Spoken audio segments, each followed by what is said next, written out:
तो आज का टॉपिक आपका रबड़ प्लांट। ठीक है, हम ये देखेंगे कि रबड़ प्लांट की बॉटनी डिस्क्रिप्शन क्या है और रबड़ प्लांट से जो रबड़ है वो किस तरीके से निकालते हैं, जिसके हम टायर हैं, ट्यूब्स हैं, जितनी भी प्लास्टिक की चीज़ें हैं, सारी रबड़ की जो चीज़ें हैं वो बनाते हैं। ठीक है ना। तो सबसे पहले बात करेंगे इसमें इसकी बॉटनी डिस्क्रिप्शन के बारे में। तो प्लांट आपने जैसे देखा भी होगा नर्सरी वगैरह में, कभी अपने कॉलेज में भी हो शायद कोई। ये प्लांट देखा है, डार्क कलर के मोटे मोटे पत्ते होते हैं इसके, जब गमले में होता है। तो ये नहीं देखा ये। चलो। तो जो फैमिली इसकी यूफोर्बिएसी फैमिली रहेगी, बोटनिकल नेम इसका हीविया ब्रेसिलेंसिस हो जाएगा। नेटिव पूछे आपसे तो नॉर्थ अमेरिकन अमेजन फॉरेस्ट का ये नेटिव है। ठीक है। ज्यादातर कल्टीवेट किया जाता है अगेन ट्रॉपिकल रीजन में भाई। मॉर्फोलॉजी पूछे तो अगेन ये ट्री होता है। ठीक है, डेसिडियस ट्री होता है। लगभग 20 से 30 मीटर इसकी हाइट होती है जब ये फुल्ली डेवलप्ड हो जाता है। और नॉर्मली इसको छोटा रखा जाता है, इसकी साइज को ऊपर से, मतलब इसको कटिंग करते रहते हैं ताकि इसकी हाइट लगभग 10 से 15 मीटर के आसपास रहे, ताकि इसे जो रबड़ है वो निकालना आसान रहे। इसके बाद लीफ बता दी, जिसके आप यहाँ पर देख रहे हो, ये इनकी लीफ है। ठीक है। तो लीफ और कंपाउंड लीफ,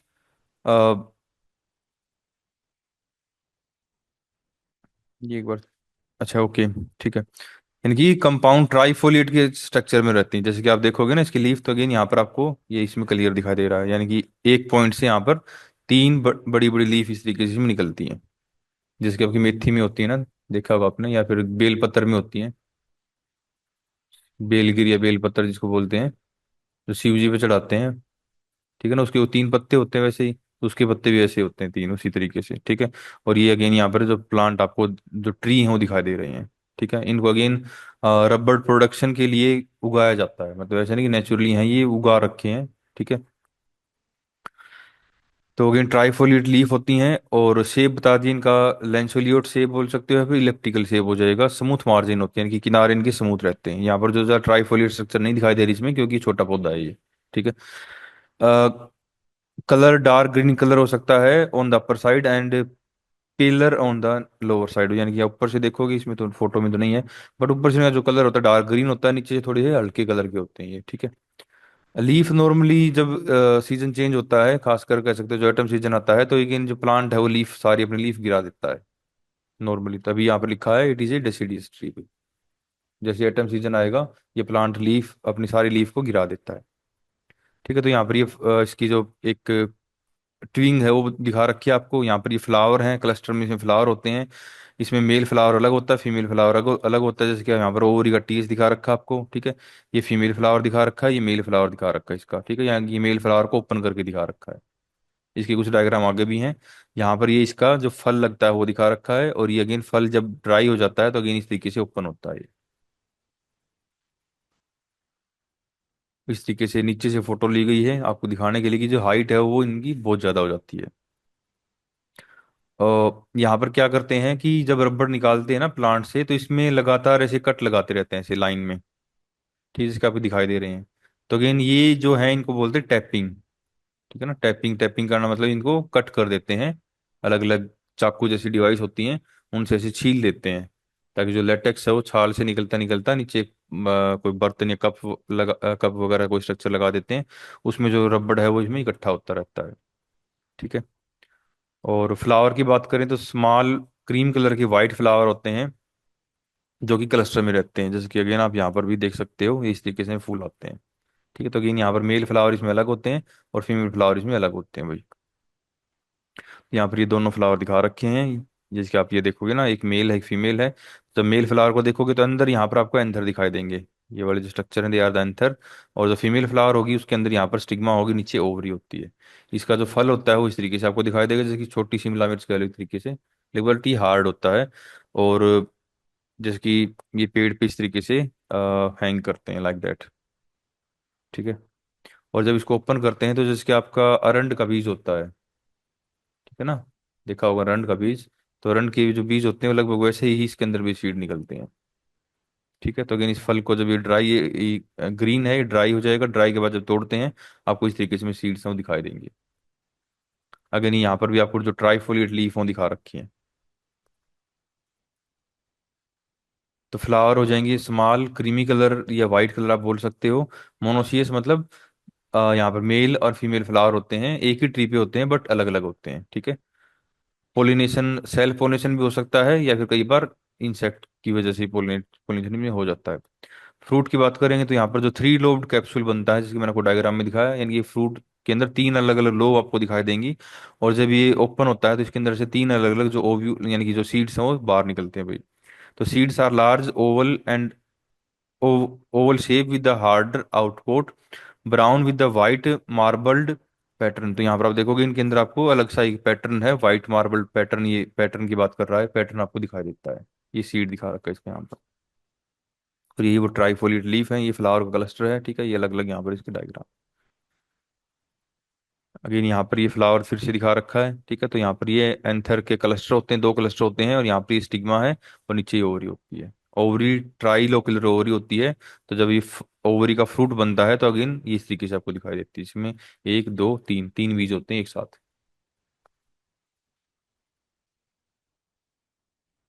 रूट सिस्टम की बात करेंगे तो अगेन इसमें कुछ रूट में है नहीं, deep strong tap root system होता है, ठीक है। और ये अगेन थोड़ा बहुत भी लेटरल साइड में एक्सटेंशन करती है वाटर मिनरल दूर करने के लिए, ये ज़्यादा जरूरी नहीं है बट ये ज़्यादा जरूरी है। लेटेक्स प्रोडक्शन, तो यहाँ पर देखोगे जो सोर्स ऑफ, हम रबड़ प्लांट क्यों लगाते हैं, ताकि इसकी स्टेम से हम क्या निकाल सकें, लेटेक्स निकाल सकें। तो लेटेक्स क्या होता है, लगभग इसके अंदर 30 to 40% रबड़ होता है। रबड़ का केमिकल नेम 614 पॉलीआइसोप्रीन हो जाएगा। इसके अंदर आपको प्रोटीन्स एंड वाटर भी देखने को मिलता है।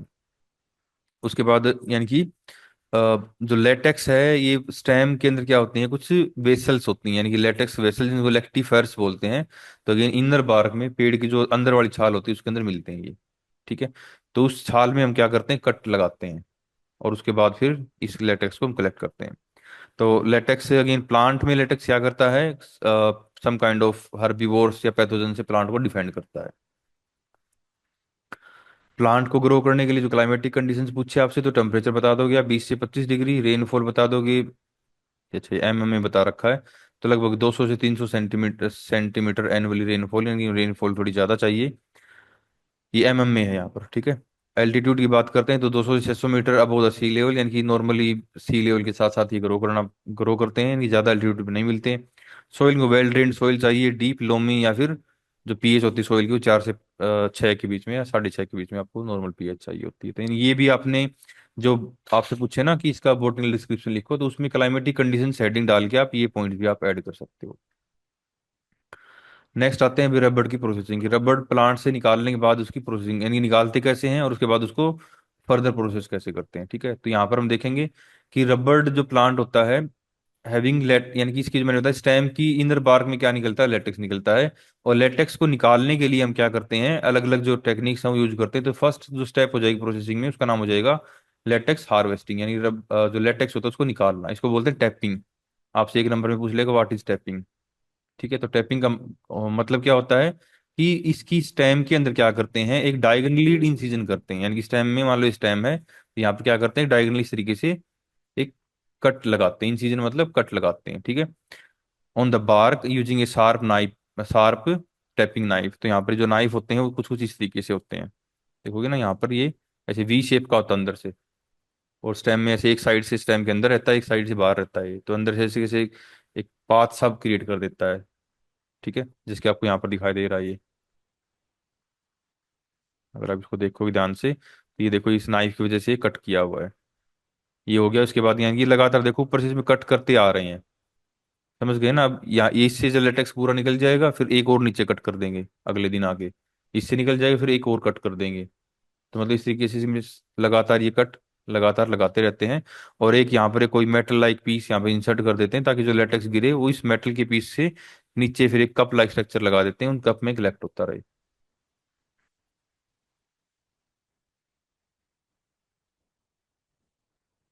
तो यहाँ पर जो ये बता रहा है कि जो कट होता है वो ज़्यादा डीप हम नहीं लगाते, क्योंकि अगर ज़्यादा डीप लगा दोगे ना तो जो प्लांट की कैम्बियम वगैरह होती हैं, जो इनर टिश्यू होता है वो डैमेज हो जाता है, फिर लेटेक्स यानी कि प्लांट में अंदर की तरफ फ्लो करने लग जाता है, ना कि बाहर की तरफ।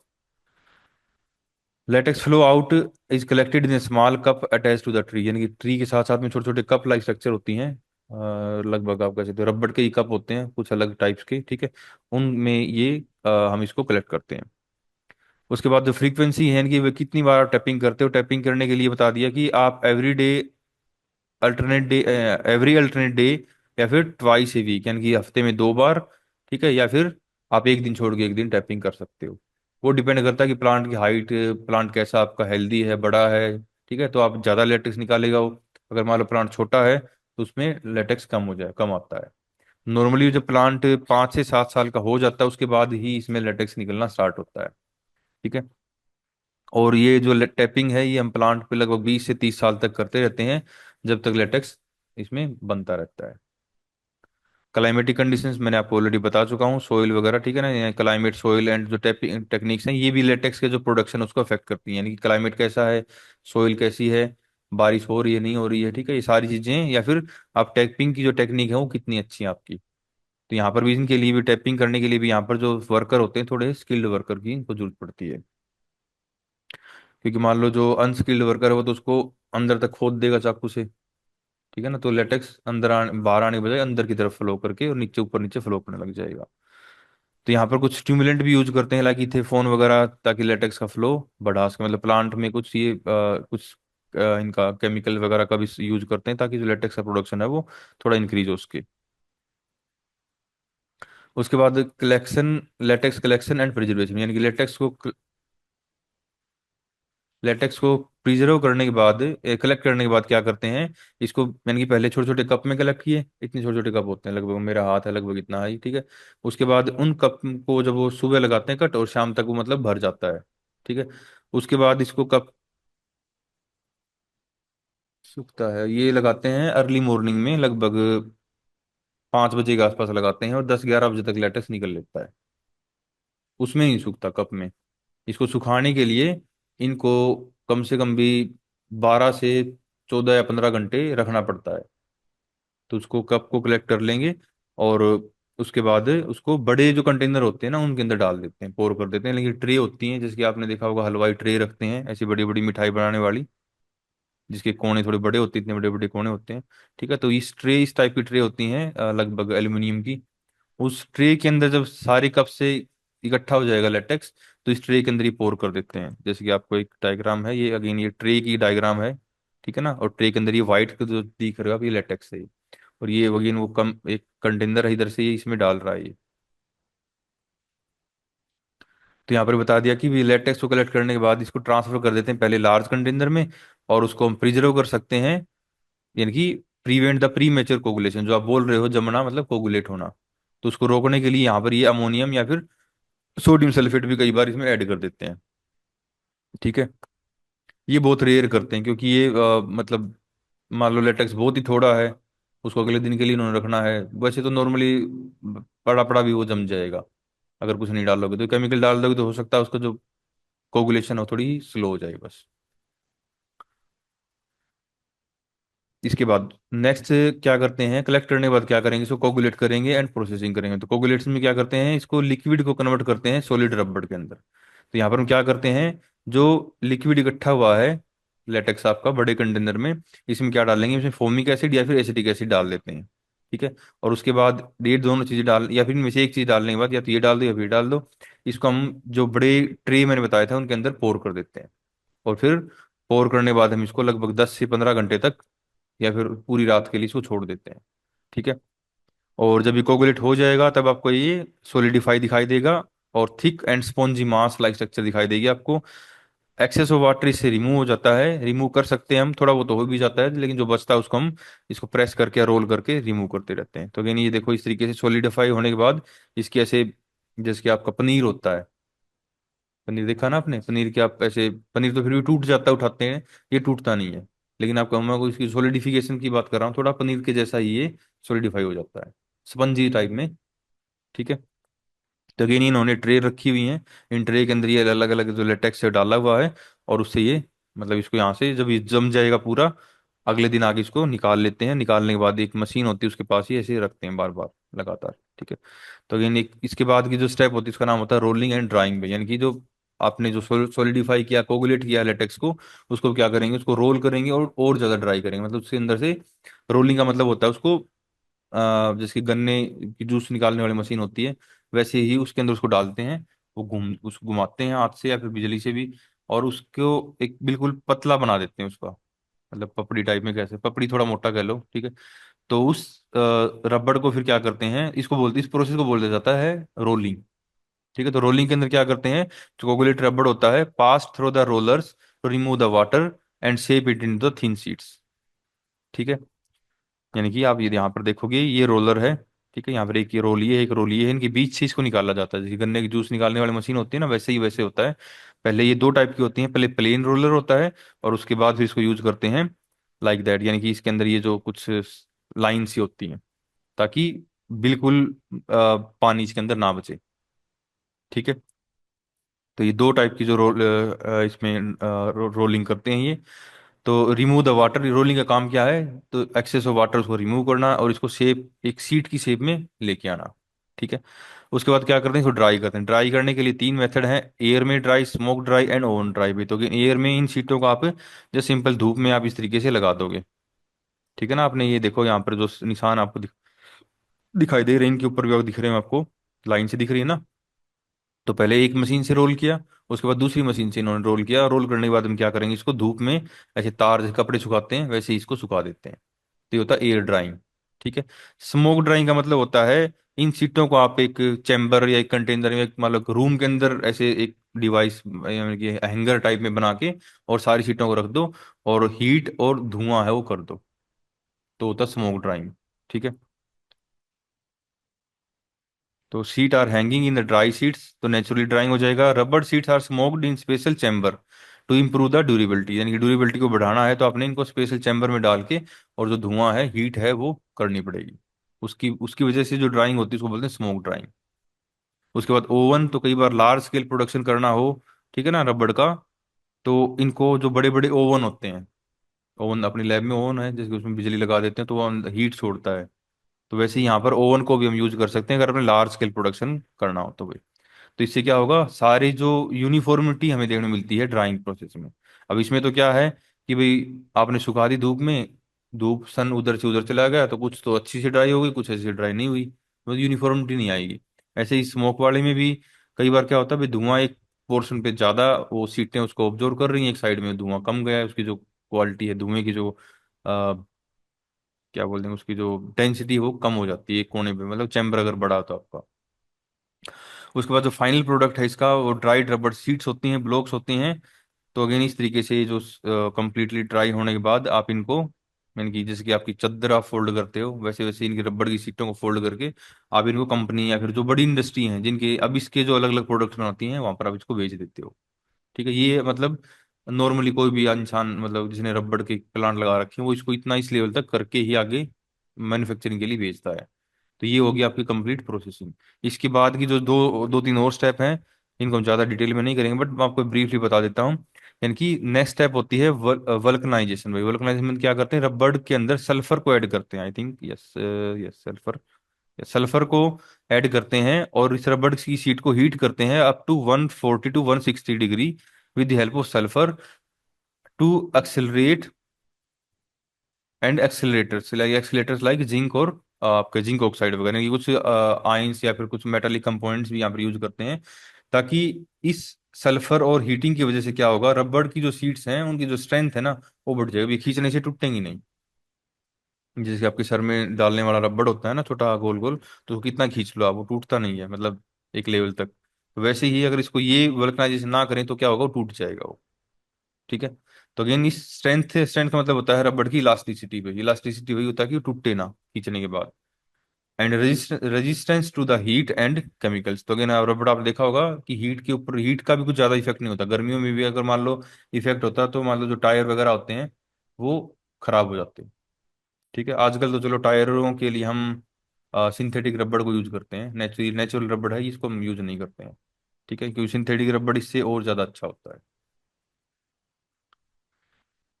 तो यहाँ पर इसको वल्कनाइजेशन करते हैं, तो वल्कनाइजेशन पूछे तो होता क्या है, तो आप बोलोगे रबड़ को हीट करना 140 160 डिग्री पर with the help of sulphur and some accelerators, accelerator में यूज कर सकते हो जिंक ऑक्साइड वगैरह को।